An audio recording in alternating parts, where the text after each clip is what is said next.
Hello everyone, welcome to Do It Right channel. I'm Tana Ratnayaka, our business partner and career coach. ඉතින් Do It Right channel එකෙන් ඔයගොල්ලෝ දන්නවා වගේ career guidance support Do It Right channel එකෙන් ඔයගොල්ලන්ට ගන්න පුළුවන්. ඉතින් experienced professionals ලට migrants ලට ඒ වගේම international students ලට ඒගොල්ලන්ගේ career එකට step up වෙන්න ඕන කරන guidance support Do It Right channel එකෙන් මම provide කරනවා. ඉතින් ඔයගොල්ලෝ Do It Right channel එකට එක්ක එකතු වෙලා නැති කෙනෙක් නම් Do It Right channel එකත් එක්ක එකතු වෙලා ඉන්න. අද අපි කතා කරනවා ඔයගොල්ලෝ job එකකට apply කරනකොට ගොඩක් අයට තියෙන ප්‍රශ්නයක් තමයි මේ experience. ඔයාගේ previous experience mention කරනකොට කොහොමද previous experience duties job duties ලියන්නේ කියන එක.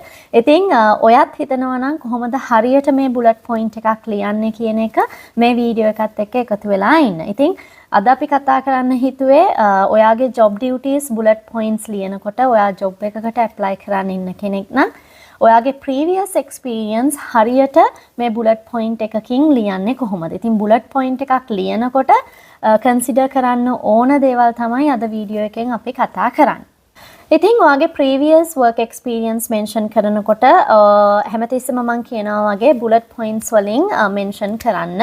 ඉතින් මේ bullet point එකක් ඔයාගේ previous job duty එකක් පටන් ගන්නකොට අනිවාර්යයෙන්ම action verb එකකින් implemented, led, processed මේ වගේ action verb එකකින් පටන් ගන්න මේ bullet point එකක් ලියන්න. අනිත් එක තමයි මේ bullet point එක හැම වෙලාවෙම quantify කරන්න පුළුවන් වෙන measurable විදිහට ලියන්න පුරුදු වෙන්න. එතකොට තමයි මේ bullet point එක ගොඩක් impactful වෙන්නේ. normal නිකම්ම job duty එක ලියනවට වඩා මේක measurable quantify කරලා ලියන්න පුළුවන් නම් මේ bullet point එක ගොඩක් impactful වෙනවා. තවත් point එකක් තමයි ඔයා bullet point එකක් ලියනකොට ඔයා specific job එකකට apply කරන්න ඔයාගේ CV එක through යනවා නම් CV එක tailor කරනවා නම් මේ specific මේ bullet point එක ලියනකොට මේ job එකට අදාළ position description එක අරගෙන ඒකේ තියෙන job duties ඒකේ දාලා තියෙනවනේ ඔයාගේ role responsibilities මෙන්න මේ role responsibilities වල තියෙන words පාවිච්චි කරලා ඔයාගේ මේ bullet point එක ලියන්න. එතකොට ඔයාට පුළුවන් මේ bullet point එක more impactful කරන්න.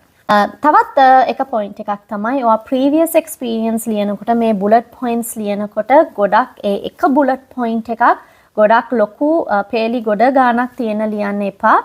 minimum one sentence එකක් එහෙම නැත්නම් 1.5 වෙන විදිහට ලියන 3-4ක් තියෙන ලොකු bullet points ලියන්න එපා.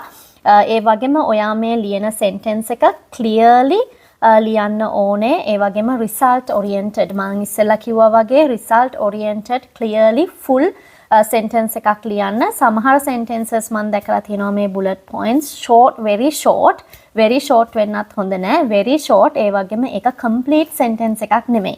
ඉතින් job duty එකක් ලියන style එකක් තියෙනවා. ඒ style එකට action verb පාවිච්චි කරලා complete sentence එකක් විදිහට ලියන්න මේ bullet points.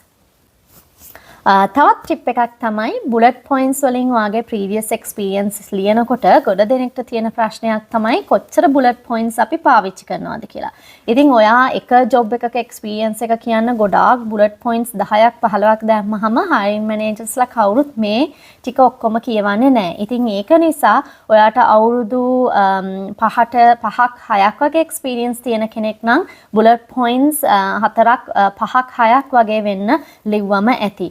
ඔයා ගොඩක් ඒ රෝල් එකේ ඉඳලා තියෙන කාලය අඩුයි නම් bullet points 2-3ක් වෙන්න ඔයාගේ main duties ටික explain කරාම ඇති. එහෙම නැතුව ගොඩාක් half a page වගේ ගොඩාක් bullet points ලියන්න එපා. එතකොට ඒක වැඩක් වෙන්නේ නැහැ. ඒක බලන ප්‍රමාණය අඩු වෙනවා. ඉතින් මෙන්න මේ ටිප්ස් ටික පාවිච්චි කරලා ඔයා bullet point එකක් ලියනකොට ඒක too long වෙන්නේ නැති වෙන්න clear idea එකක් එන විදිහට bullet point එක ලියන්න.